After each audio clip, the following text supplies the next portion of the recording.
నమస్కారం, వార్తలకు స్వాగతం. ముందుగా ముఖ్యాంశాలు.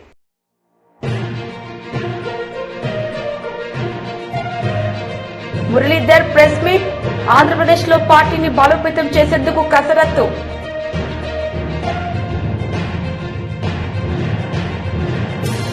ఐటీ శాఖ మంత్రి కేటీఆర్ మీడియా సమావేశం.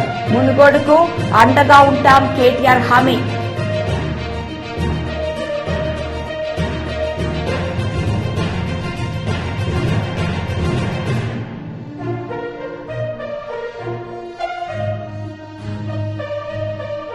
అరెస్టు చేసుకోండి ఎమ్మెల్సీ కవిత, మాకేం భయంలే.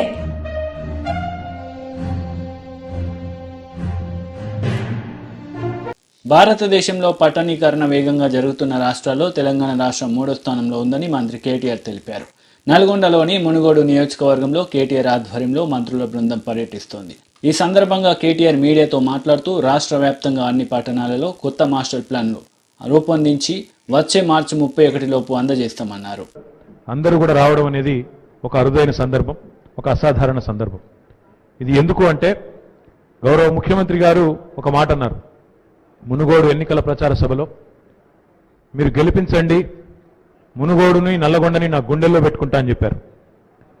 చరిత్రలో ఎన్నడూ లేని విధంగా 1952లో ప్రజాస్వామ్య పద్ధతిలో ఎన్నికల ప్రక్రియ ప్రారంభమైన తర్వాత ఈ రోజు వరకు ఎన్నడూ లేని విధంగా 12 శాసనసభ నియోజకవర్గ స్థానాలు ఈ 3 జిల్లాల పరిధిలో, ఉమ్మడి నల్గొండ జిల్లాల పరిధిలో ఉంటే 12కి 12 ఈరోజు ఏకపక్షంగా గులాబీ జెండా ఎగరవేసి నల్గొండ జిల్లా టీఆర్ఎస్ను ఎట్లాగైతే గుండెల్లో పెట్టుకున్నదో, నల్గొండ జిల్లా బిడ్డలు ఎట్లా అయితే కేసీఆర్ గారిని గుండెల్లో పెట్టుకున్నారో, మరి మేము కూడా నల్గొండకు అదే స్థాయిలో తప్పకుండా అన్ని రకాలుగా అండగా ఉంటామని చెప్పడానికే ఈరోజు ఇంత పెద్ద ఎత్తున గౌరవ ముఖ్యమంత్రి గారి ఆదేశం మేరకు మేమందరం కూడా రావడం జరిగింది. గౌరవ ముఖ్యమంత్రి గారు మాకు ఎన్నికల సమయంలో మునుగోడులో ముఖ్యంగా జరిగిన ఉప ఎన్నిక సమయంలో మా అందరికీ పార్టీ కార్యకర్తలుగా ఇక్కడ పనిచేయమని ఆదేశం ఇచ్చినారు. ఇచ్చినప్పుడు ఈ ప్రాంత సమస్యలు, ఈ ప్రాంతంలో ఉన్న పరిస్థితులు అవన్నీ అధ్యయనం చేసే ఒక అవకాశం కూడా మాకు కలిగింది. కాబట్టి నేను మునుగోడు ప్రజలకి ఈ సందర్భంగా చేయదలుచుకున్న విజ్ఞప్తి ఒకటే, మీరు గెలిపించింది కేవలం కూసుకుంట్ల ప్రభాకర్ రెడ్డి గారిని మాత్రమే కాదు, మా అందరి బాధ్యత, మా అందరి పాత్ర కూడా తప్పకుండా మీకు ఇచ్చిన వాగ్దానాలు నెరవేర్చే క్రమంలో మా అందరి మీద ఉంది. దీన్ని సమిష్టి బాధ్యతగా తీసుకుంటాం. ఎందుకంటే సమయం ఎక్కువ లేదు. రాబోయే 10-12 నెలల్లో మళ్ళీ తిరిగి ఎన్నికలు ఉన్నాయి కాబట్టి, సార్వత్రిక ఎన్నికలు ఉన్నాయి కాబట్టి ఈ లోపలే పనులన్నీ పూర్తి చేయాలనే లక్ష్యం పెట్టుకున్నాం. తప్పకుండా సాధ్యమైనంత వేగంగా ఈ కార్యక్రమాలు చేసి మళ్ళీ తిరిగి ప్రజల దగ్గరికి వెళ్తామని చెప్పి కూడా ఈ సందర్భంగా నేను మీకు విజ్ఞప్తి చేస్తా ఉన్నా. ఉమ్మడి నల్గొండ జిల్లాని తీసుకున్నట్టయితే ఈ 3 జిల్లాల పరిధిలో నల్గొండ, సూర్యాపేట, యాదాద్రి, భువనగిరి గతంలో కేసీఆర్ గారి ప్రభుత్వం రాకముందు, తెలంగాణ రాష్ట్రం ఏర్పడక ముందు ఒక్కటంటే ఒక్క ప్రభుత్వ మెడికల్ కాలేజ్ కూడా ఇక్కడ లేదు. ఒక్కటంటే ఒక్క ప్రభుత్వ మెడికల్ కాలేజ్ కూడా ఆనాడు రాష్ట్ర ప్రభుత్వాలు ఇక్కడ ఏర్పాటు చేయలేదు. కానీ కేసీఆర్ గారి ప్రభుత్వం వచ్చిన తర్వాత మొత్తం తెలంగాణకే దిక్సూచిగా ఈ 3 జిల్లాలను నిలుపుతూ నల్లగొండలో గవర్నమెంట్ మెడికల్ కళాశాల, సూర్యాపేటలో ప్రభుత్వ మెడికల్ కళాశాల ఇప్పటికే ప్రారంభమై బ్రహ్మాండంగా నడుస్తూ ఉన్న విషయం కూడా మీకు తెలుసు. వాటికి పర్మనెంట్ బిల్డింగ్స్ కూడా పూర్తవుతా ఉన్నాయి, బ్రహ్మాండంగా ముందుకు పోతా ఉన్నాం. అదే రకంగా నిన్నగాక మొన్న ముఖ్యమంత్రి గారు ఇదే నల్గొండ జిల్లాలోని దామెరచెర్లకు వచ్చి అక్కడి నుంచి ఒక మాట చెప్పారు. దామెరచెర్లలో మనం కడుతున్న మిర్యాలగూడ నియోజకవర్గంలోని దామెరచెర్లలో మనం కడుతున్న అల్ట్రా మెగా పవర్ ప్రాజెక్ట్ ఏదైతే ఉందో కేవలం తెలంగాణకు మాత్రమే కాదు, భవిష్యత్తులో మరొక 50-100 ఏళ్ల పాటు భవిష్యత్ తెలంగాణ అన్ని తరాలకు కూడా ఇక్కడ వ్యవసాయం ఎంత పెరిగినా, పారిశ్రామికీకరణ ఎంత పెరిగినా, పట్టణీకరణ ఎంత పెరిగినా పెరుగుతున్న అవసరాలకు తగ్గ విధంగా అక్కడ ఒక విద్యుత్ ఉత్పత్తిని చేసే అద్భుతమైన అవకాశం, 4000 మెగావాట్ల థర్మల్ విద్యుత్తు, భవిష్యత్తులో అవసరమైతే అక్కడి నుంచే సోలార్ విద్యుత్తు, ఇంకా ఇతరవి కూడా చేసే అవకాశం ఉంది.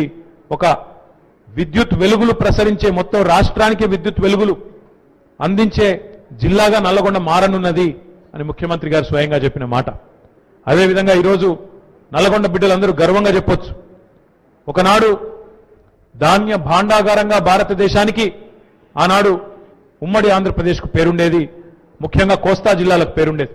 కానీ ఈరోజు భారతదేశంలోనే వరి ధాన్యం పండిస్తున్న రాష్ట్రం ఏది, అత్యధికంగా పండిస్తున్న రాష్ట్రం ఏది అంటే తెలంగాణ రెండో స్థానానికి. కేసీఆర్ డైరెక్షన్లోనే ప్రజాప్రస్థానం పాదయాత్రపై దాడి జరిగిందని, 3500 కిలోమీటర్ల సుదీర్ఘ పాదయాత్రలో ప్రజల ఆదరణ చూసి ఓర్వలేక దాడులు చేసి ఉసిగొల్పుతున్నారని వైఎస్ షర్మిల మండిపడ్డారు. ఇంకేముందమ్మా, బాగా ట్విట్టర్లలో కవితలు రాసుకోవచ్చు, ఖాళీగా ఉంటారు కదా.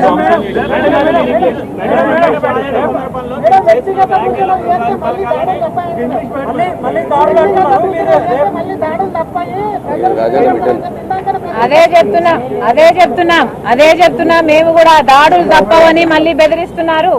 పోలీసు వాళ్ళకి ఇప్పుడే హెచ్చరిస్తున్నాము, మా మీద దాడులు చేయడానికి టీఆర్ఎస్ పార్టీ వాళ్ళు సంసిద్ధమయ్యారు. మా మీద దాడులు చేయడానికి వాళ్ళు ఏ మాత్రం వెనుకాడరు. మా పాదయాత్ర రేపు మొదలు కాబోతుంది. పోలీసు వాళ్ళు మమ్మల్ని కాపాడాల్సిన బాధ్యత, లా అండ్ ఆర్డర్ కంట్రోల్ చేయాల్సిన బాధ్యత పోలీసులకు ఉంది.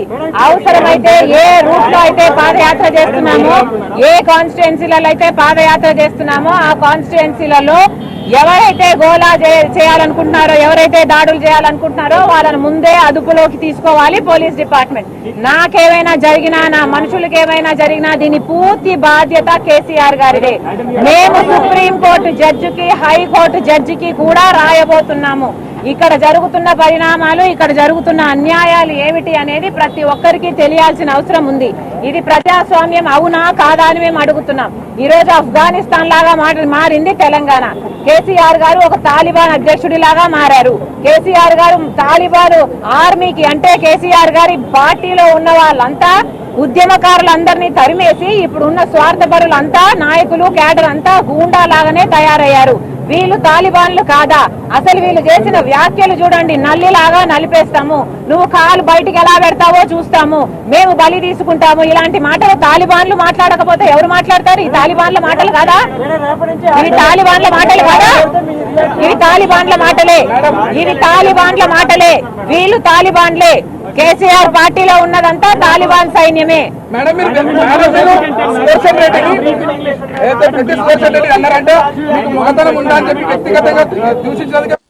దేశంలో ఎక్కడ లేని ఎన్నికలు వస్తే అక్కడ మోడీ కంటే ముందు ఈడీ వస్తుందంటూ సంచలన వ్యాఖ్యలు చేశారు ఎమ్మెల్సీ కవిత. మోడీ దేశంలోకి అధికారంలోకి వచ్చి 8 ఏళ్లు అయితే అడ్డదారిలో ఎన్ని రాష్ట్రాల్లో అధికారంలోకి వచ్చారో ఇలానే తెలంగాణలో కూడా కుట్రలతో గెలవాలని మోడీ చూస్తున్నట్లు పేర్కొన్నారు కవిత.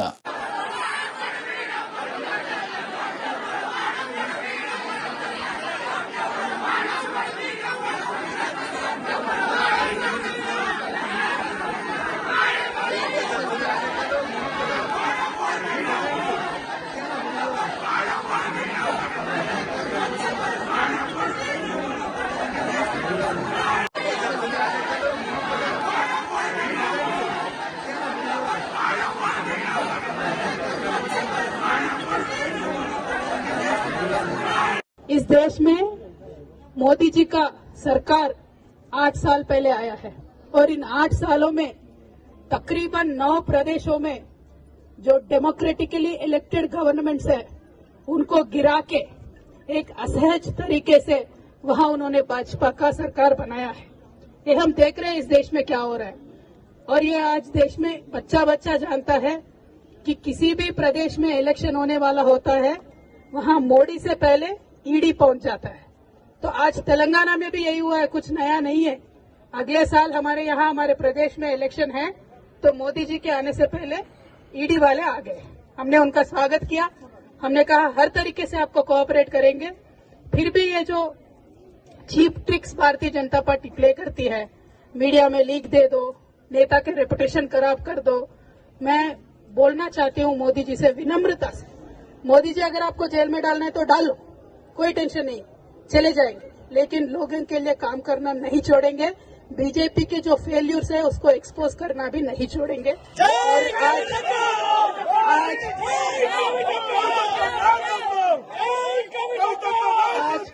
तेलंगाना प्रदेश में केसीआर साहब के सदारत में बहुत अच्छे तरीके से सरकार चल रही है। आप इस सरकार को गिराने के जितने साजिश आपने किया है वो लोगों ने देखा है, क्योंकि हम देश में इलेक्शन होने वाला होता है, वहां मोदी से पहले ईडी पहुंच जाता है। तो आज तेलंगाना में भी यही हुआ है, कुछ नया नहीं है। अगले साल हमारे यहाँ हमारे प्रदेश में इलेक्शन है, तो मोदी जी के आने से पहले ईडी वाले आ गए। हमने उनका स्वागत किया, हमने कहा हर तरीके से आपको कोऑपरेट करेंगे। फिर भी ये जो cheap tricks Bharatiya Janata party play करती है, मीडिया में लीक दे दो, नेता के रेपुटेशन खराब कर दो, मैं बोलना चाहती हूँ मोदी जी से विनम्रता से, मोदी जी अगर आपको जेल में डालना है तो डालो, कोई टेंशन नहीं, चले जाएंगे, लेकिन लोगों के लिए काम करना नहीं छोड़ेंगे। बीजेपी के जो फेल्यूर्स है उसको एक्सपोज करना भी नहीं छोड़ेंगे। और आज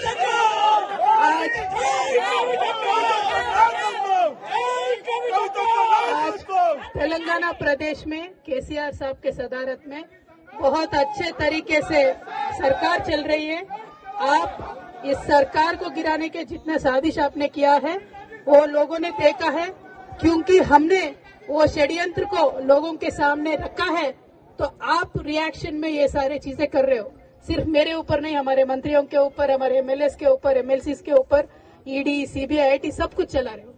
हम आपका स्वागत करते हैं, आपसे कोऑपरेट करेंगे, लेकिन आप ये बताइए कि आपने तेलंगाना के लिए क्या किया। बस इससे ज्यादा मैं कुछ नहीं पूछती हूँ। We welcome the agencies, we will absolutely cooperate with them and we are not scared of anything. Thank you, జై తెలంగాణ। సచివాలయంలోని పబ్లిసిటీ సెల్ నుండి ఏపీ దేవాదాయ శాఖ మంత్రి శ్రీ కొట్టూరు సత్యనారాయణ విలేకరుల సమావేశం నిర్వహించారు. ఈ సందర్భంగా ఆయన మాట్లాడారు. పవన్ కళ్యాణ్ గారిని కూడా వాళ్ళు పునరాలోచించుకోవాల్సిన అవసరం ఉంది. ఇప్పటికైనా సరే సుప్రీంకోర్టు ఇచ్చిన జడ్జిమెంట్ ఇచ్చిన తర్వాత, తీర్పు ఇచ్చిన తర్వాత వాళ్ళు ఒక మార్పు వస్తుందని ఆశిద్దాం.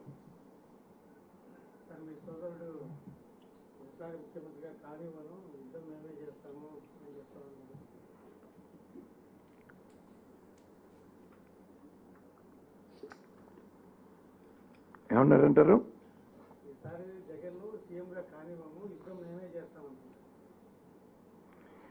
ఇప్పుడు దీన్నే పిచ్చి పరాకాష్ఠకి వెళ్ళిపోయిందని పెద్ద సామెతలుగా చెప్తూ ఉంటారు. ఇవాళ పవన్ కళ్యాణ్ గారు మాట్లాడే మాటలు పిచ్చి పరాకాష్ఠకి వెళ్ళిపోయింది అనుకుంటున్నాను నేను.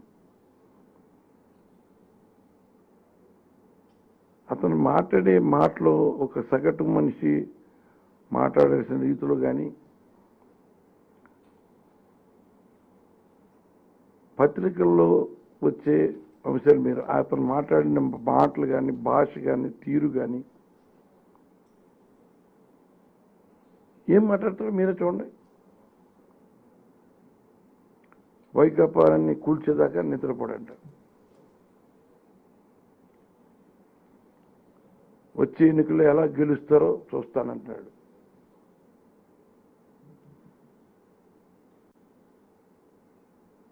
ప్రధానికి చెప్పను, నేనే యుద్ధం చేస్తానంటాడు. ఏంటో ప్రధానికి చెప్పడం ఏంటో, యుద్ధం చేస్తుంటే అయినా ప్రధానమంత్రి గారిని యుద్ధం చేయడానికి ఏమన్నా పర్మిషన్ ఇస్తాడా, లేకపోతే పర్మిషన్ తీసుకుని చేస్తానంటాడా? అధికారంలోకి రాగానే అందరికీ బదులిస్తాడంట. అంటే ఆయన ఆలోచనలో ఇప్పుడు అధికారంలోకి రావడానికి పార్టీ పెట్టాడు ఆయన. మాజీ మంత్రి నక్క ఆనంద్ బాబు మీడియా సమావేశం నిర్వహించారు. ఈ సందర్భంగా పలు అంశాలపై ఆయన మాట్లాడారు. సివి సుబ్బారెడ్డిని తీసుకొచ్చారు. తీయండి, సీనియారిటీ లిస్టు తీయండి. సివి సుబ్బారెడ్డి ఎలా వచ్చాడు? బి సుబ్బారెడ్డి, ఆయన ముందు నిన్నటిదాకా బి సుబ్బారెడ్డి ఉన్నాడు. ఆయన ఏ విధంగా వచ్చాడు? సంవత్సరంన్నర నుంచి ఆయన ఏ విధంగా ఈఎన్సీగా చేశాడు? తీసి చూపించండి. మీరు అడగండి. ఉద్యోగ సంఘాల నాయకులను కూడా నేను ప్రశ్నిస్తా ఉన్నా. పంచాయతీరాజ్ ఈఎన్సీలో ఉన్నటువంటి ఉద్యోగ సంఘ నాయకులను ప్రశ్నిస్తా ఉన్నా.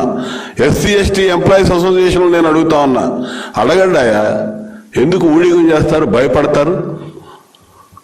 పంచాయతీరాజ్ ఈఎన్సీ ఇక మొదటి స్థానంలో నిన్న సుబ్బారెడ్డి ఉంటవే నిన్నటి వరకు అక్రమం. అది నిన్న ఆయన వైదొలగి నాకు 5 సంవత్సరాలు 2 సార్లు ఎక్స్టెన్షన్ ఇచ్చాడు జగన్మోహన్ రెడ్డి. 3వ సారి కూడా ఇవ్వడానికి ప్రయత్నం చేశారు, ఆగిపోయింది అది. సరే పోనీ ఆయన ఆగిపోతే మొట్టమొదటి వరుసలో ఉన్నటువంటి ఎస్టీ బి బాలు నాయక్కి ఈఎన్సీగా నియమించాలి. సీనియారిటీలో ఫస్ట్ ఆయన ఉన్నాడు, నాయక్, బాలు నాయక్, ఒక లంబాడి కులానికి చెందినటువంటి ఎస్టీ. అతను తీసి పక్కన పడేసి సీనియారిటీ జాబితాలో 5వ వాడిగా ఉన్నటువంటి సివి సుబ్బారెడ్డిని తీసుకొచ్చి పెట్టాడండి జగన్మోహన్ రెడ్డి. ఎస్సీలు ఎస్టీలు ప్రధానమైనటువంటి పొజిషన్లో ఉండడానికి అర్హత లేదా? వాళ్ళకి అర్హులు కాదా? ఇది వాళ్ళని అవమానించడం కాదా? ఇది అట్రాసిటీ కింద రాదా? అసలు ఏంటి వాళ్ళకి లేని అర్హత ఏంటి? మీ కులానికి ఉన్నటువంటి అర్హత ఏంటి? వీళ్ళకి లేనిదేంటి? ఏమిటి అన్యాయం?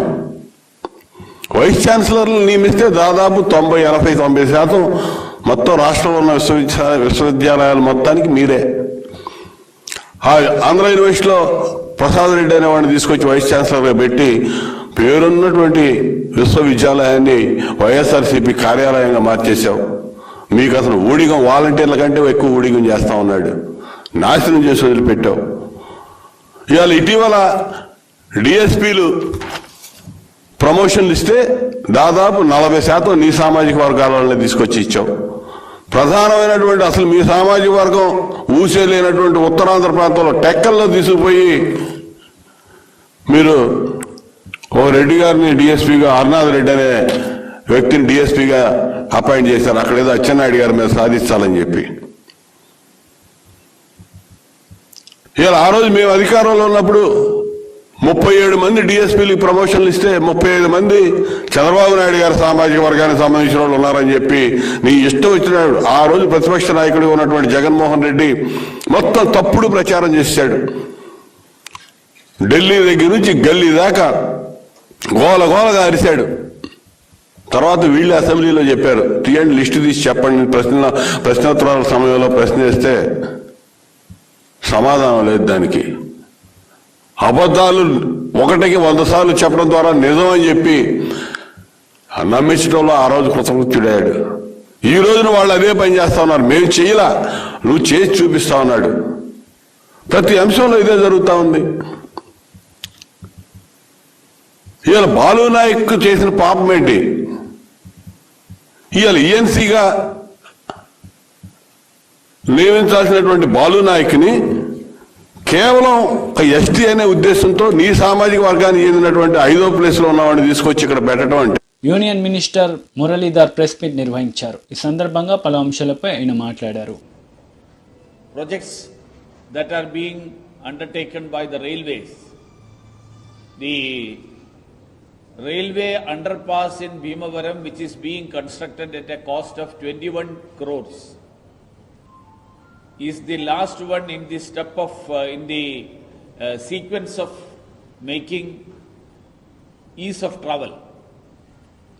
The level crossings are being replaced by either underpasses or flyovers, overbridges, railway overbridges. There is a new railway line that is being constructed from Narsapuram to Kotipalli. I came to know that the Andhra government had agreed to share 25% of the cost of the project, which is around 2,200 crores. Railways have already spent around 1,100 crore. But unfortunately, the Andhra government has not honored the word that it has given of spending 25% of the project cost. Instead, they have spent only around 2 crore rupees. As a result, the construction of the new railway line that is now in a way either standstill or working at or going ahead in a slow pace. So what I mean to say is, the government of India is making all efforts for the development of Andhra Pradesh. Andhra government should support the government of India, should share whatever efforts are being undertaken by the government. instead of taking a negative approach to that. So I hope Andhra government recognizes the efforts being undertaken by the Government of India. అర్థమైందా అని చెప్పాలా?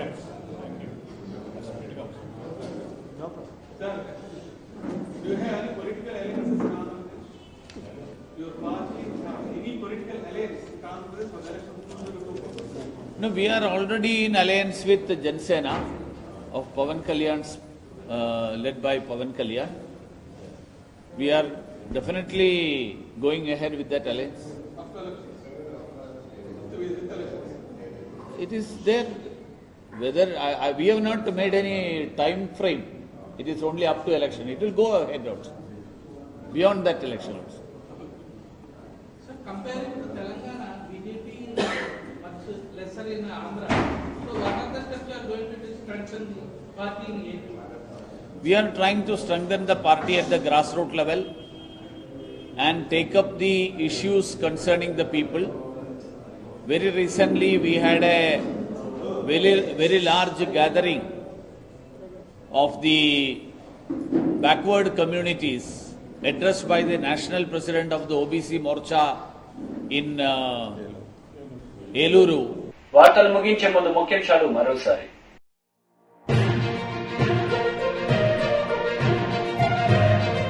Muralidhar press meet, Andhra Pradesh లో పార్టీని బలోపేతం చేసేందుకు కసరత్తు.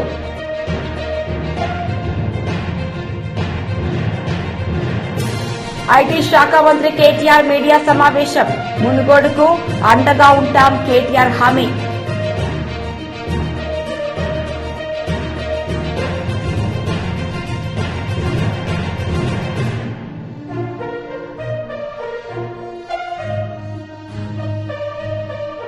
Arrest చేసుకోండి MLC కవిత, మాకేం భయంలే.